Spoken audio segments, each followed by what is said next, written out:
So how do you write a viral blog post, i.e., how do you write remarkable content that gets read and shared many, many times?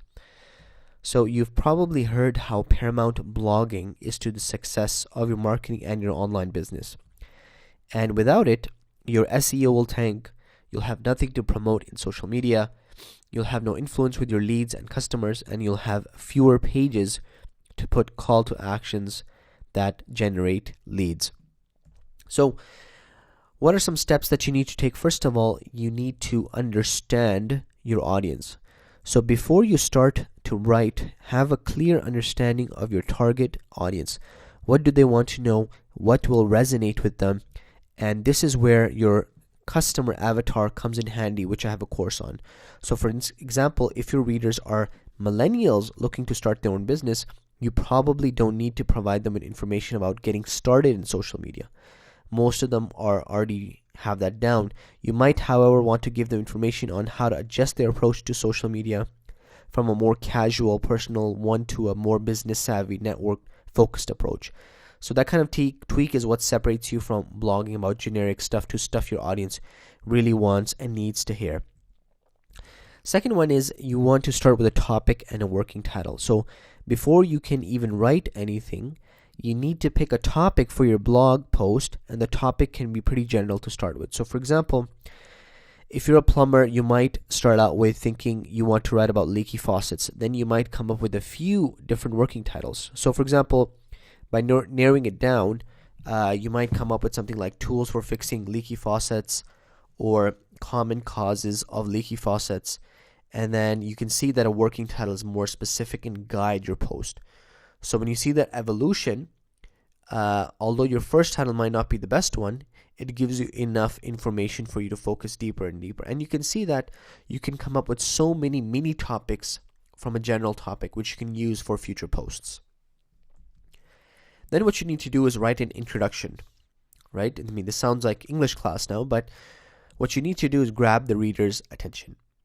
Right? So if you lose the reader in the first few paragraphs or sentences of the introduction, they will stop reading even before they've given your post a fake shake. So you can do this in a few ways. So you can either tell a story, tell a joke, be empathetic, or grip the reader with an interesting fact or statistic. Then you can describe the purpose of the post and explain it, how it will address a problem the reader might be having. Then give them reason to keep reading and a connection how it will help improve their work and lives. So the idea is you're giving them value by how solving their problems that they're having. Then you want to organize your content. So you want to organize your information so they're not intimidated by the length or amount. So you can use different things to organize your content. You can use sections, lists, tips, or whatever's the most important. And to complete the step, all you really need to do is outline your post.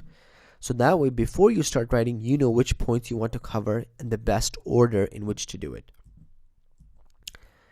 You then obviously want to write.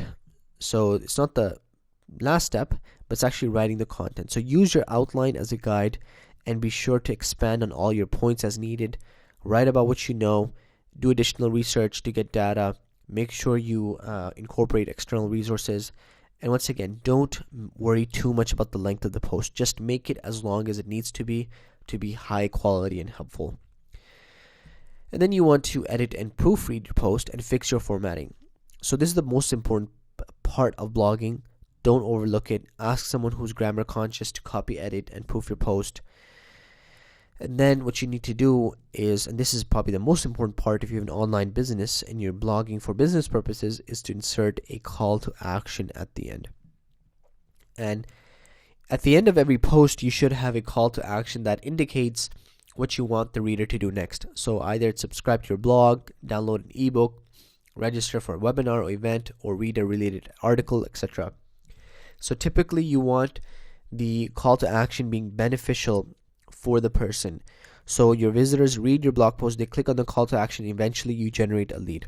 But it's also a valuable resource for the person reading your content because you can use it to offer more similar content similar to the subject of the post that they just finished reading. So if you incorporate these 7 elements, then you will have a blog post that is viral, effective, and people will want to share. That is also provides them a lot of value and help you generate a lot of leads.